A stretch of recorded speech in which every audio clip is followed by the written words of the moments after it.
In the beginning, God created the heaven and the earth. You always got to deal with the start. And everything started right in the Garden of Eden. You see, the first thing that the devil ever did was he said, did God really say this? Is the Bible true? Yeah. But this is the one tree in the garden we cannot touch. This is the forbidden fruit. Did God really say you must not eat from any tree in the garden? Surely not. We may eat the fruit of any tree in the garden, except for the tree in the middle of the garden. God has forbidden us to either touch or eat the fruit of that tree, for if we do, we shall die. The first thing that the devil ever said to her was, did God really say this? You believe that nonsense? Of course you will not die. God knows that as soon as you eat it, your eyes will be opened, and you and Adam will be like gods yourselves. You will know good and evil. This is what's going to happen, he says. You know, your eyes will be opened, you'll become like God. Isn't that something that we've all been, that everybody has always gone for? That we all want to be like God, you know, God-like. And I'm not going to name the cult today, but many cults claim godhood.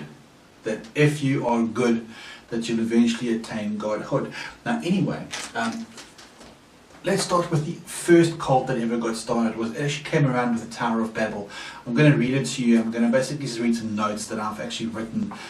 Notes that actually help me understand what actually happened.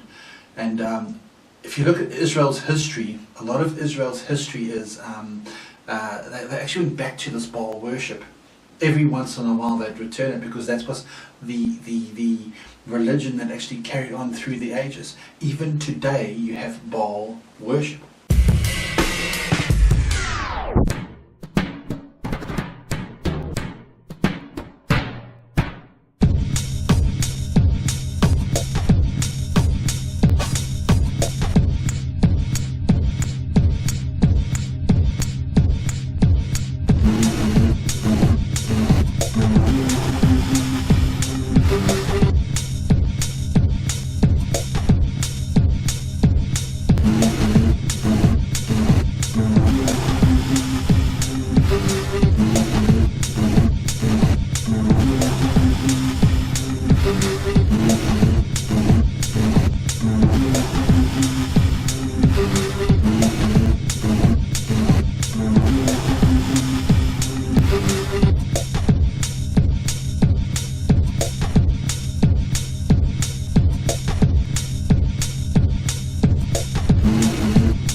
God confounded people. They ended up moving and stuff like that. But during this time, a guy called Nimrod, because Nimrod really was known as the hunter. God called him the hunter. He was the grandson of Noah, the son of Shem. Okay, let me just read a bit about him. Nimrod, modern Nimrod, Arabic Nimrud, king of Shinar. He was the king of Shinar. Was, according to the book of Genesis and the book of Chronicles, the son of Cush, the great grandson of Noah. So he was the great grandson of Noah, the grandson of Seth, and the son of Cush. The Bible states that he was a mighty hunter before the Lord, and began to be mighty in the earth.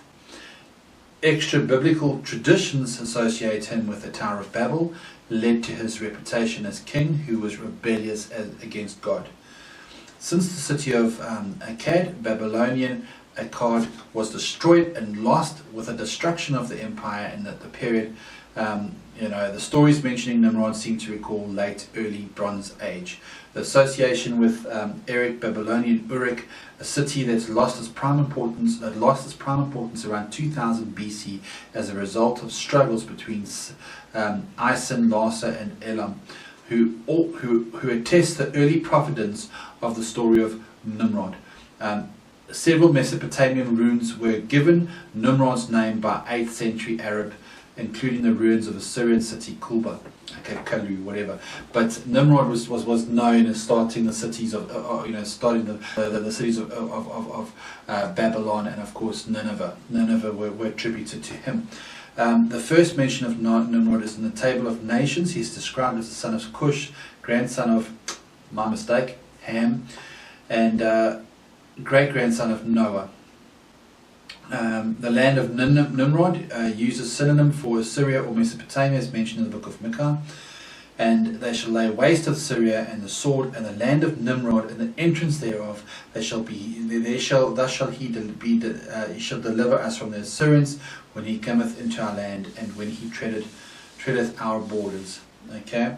Genesis says that in the beginning of his kingdom was towns Babel, Erech, Uka, whatever. Okay, but according to historians sources, Nimrod married his mother. Nimrod, who obviously was a great-grandfather of Noah and his son, and his mother and wife. Nimrod, a great-grandson of Noah, his mother and his wife. Now, Semiramis had married him. Okay, now listen to this whole thing where it comes in. Semiramis has married him, also known as Ishtar and Isis. Nimrod, known in Egypt as Osiris, was the founder of the first world empire as Babel. That was basically, he was an empire, later known as Babylon in Genesis 10, 8 to 12, 11, 1 to 9.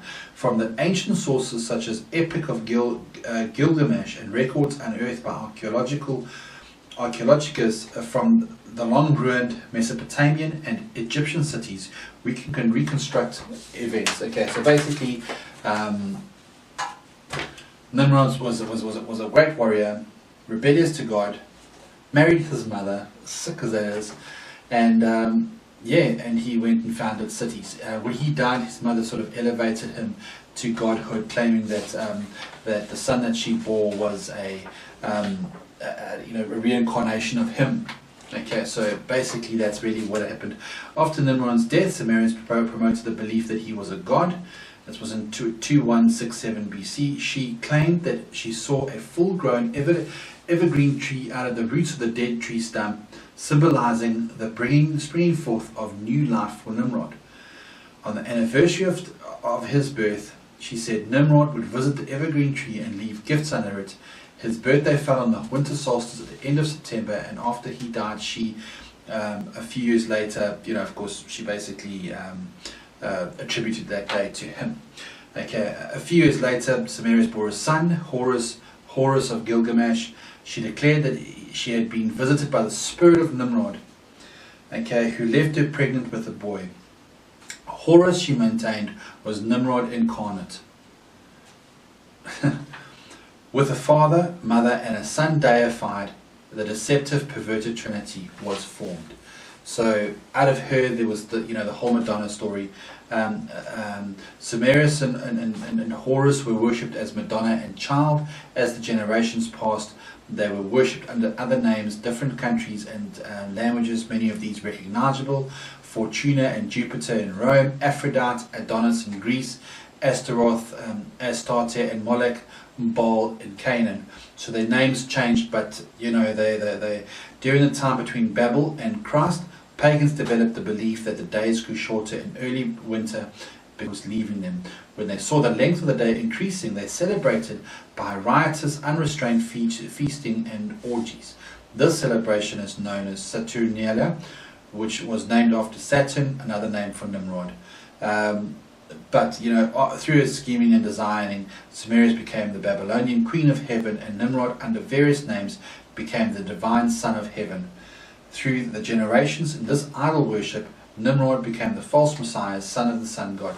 Now, let's just have a look at that. That basically means that, man's always wanted to be God.